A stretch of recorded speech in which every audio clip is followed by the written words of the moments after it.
Bonjour ou bonsoir les millionnaires en fonction de votre localité géographique et bienvenue sur Investir en soi. Ici, je partage avec vous des informations substantielles qui peuvent vous aider à atteindre la liberté financière. Je n'ai pas publié depuis un bon bout de temps parce que je me suis lancé dans des activités qui demandent que je prenne, n'est-ce pas, du temps pour m'y mettre à fond dans l'espoir que ça puisse me conduire à la liberté financière dans les années à venir. Toujours est-il que j'aurai le temps de partager avec vous mes résultats. Qu'à cela ne tienne, j'ai pu libérer une journée pour me concentrer à la création du contenu et au développement de cette chaîne YouTube. Aujourd'hui, nous nous intéressons au cas de la République centrafricaine qui, de façon inédite, a reconnu ou autorisé le Bitcoin comme étant sa monnaie officielle. À quoi faut-il s'attendre avec cette nouvelle décision? Un tout petit décryptage dans cette vidéo. Si cela vous intéresse, alors restez jusqu'à la fin.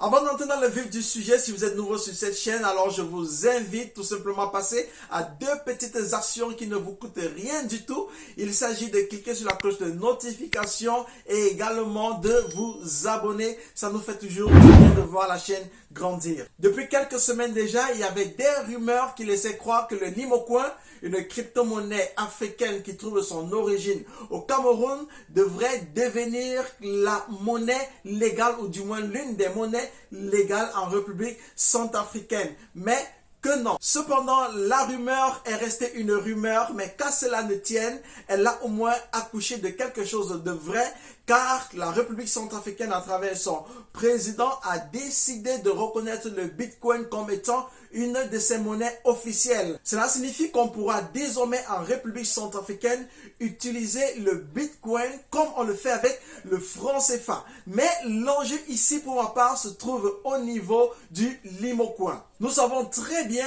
quelle est la relation profonde qu'entretient le CEO de Global Investment Trading, à savoir Emile Parfait-Sim, qui est, n'est-ce pas, le créateur du Limocoin, l'une des premières crypto-monnaies africaines à véritablement voir le jour. Nous savons donc, je le disais, la relation profonde qu'il existe entre le CEO de Limocoin et le président de la République centrafricaine. Et il va donc sans dire que si jamais le Bitcoin est réellement utilisé au quotidien dans la vie courante des Centrafricains, de façon automatique, on verra le Limocoin s'intégrer progressivement dans l'usage de tous les jours, du moins dans le circuit financier de la République centrafricaine. À quoi faut-il donc s'attendre? Il faudrait s'attendre à ce que le Limocoin prenne réellement de la valeur, car c'est toute une population, c'est tout un pays qui va devoir l'utiliser. Et l'usage du Limocoin est encore plus facile parce que la majorité des Centrafricains ne sont pas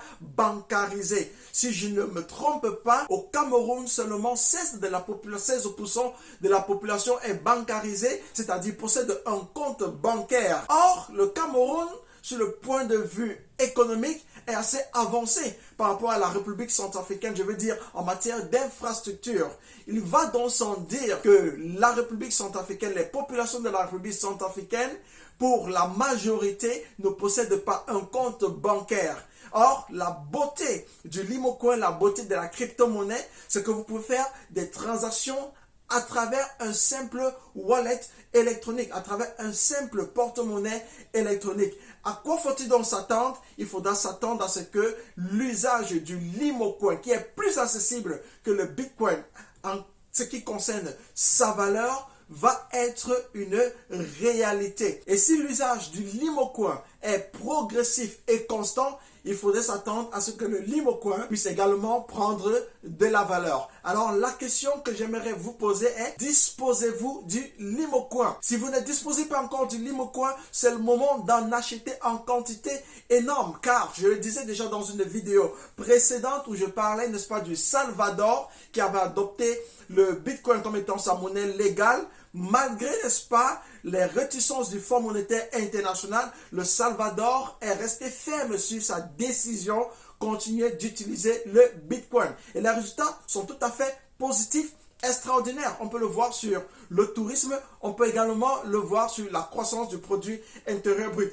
Il va falloir également s'attendre à ce que des résultats palpables, extraordinaires, positifs puissent se réaliser du côté de la République centrafricaine. Un paramètre très important sur lequel il faudra également s'attarder, c'est cette relation profonde qui est en train de s'établir entre la Russie et les pays de l'Afrique centrale. La Russie a déjà fait savoir qu'elle aimerait entretenir avec l'Afrique et particulièrement l'Afrique centrale des relations commerciales qui sont basées uniquement sur des échanges à travers des crypto-monnaies. C'est ce qui présente un très bon présage pour non seulement le Bitcoin, mais aussi et surtout pour le Limocoin. Donc, il faudrait se dire que dans les mois à venir ou bien dans les années à venir, d'autres pays de l'Afrique centrale vont emboîter le pas à la République centrafricaine, surtout si les résultats sont positifs.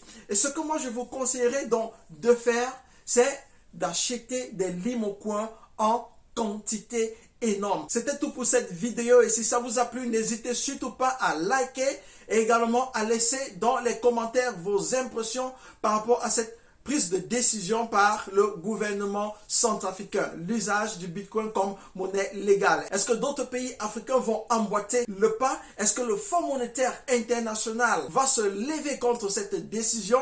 Et si oui, que fera la République centrafricaine? Autant de questions, n'est-ce pas, que nous pouvons répondre dans les commentaires. Merci d'avoir regardé cette vidéo jusqu'à la fin. Je vous donne rendez-vous au courant de la semaine pour la suite de nos activités. Et comme je vous l'ai dit, j'ai libéré le vendredi pour me concentrer à la création du contenu, vous apporter des nouvelles qui pourraient vous aider à atteindre la liberté financière, car c'est l'objectif de cette chaîne et c'est ce à quoi je rêve. Le plus beau cadeau qu'on puisse offrir aux siens, c'est avoir sa liberté financière. Bye.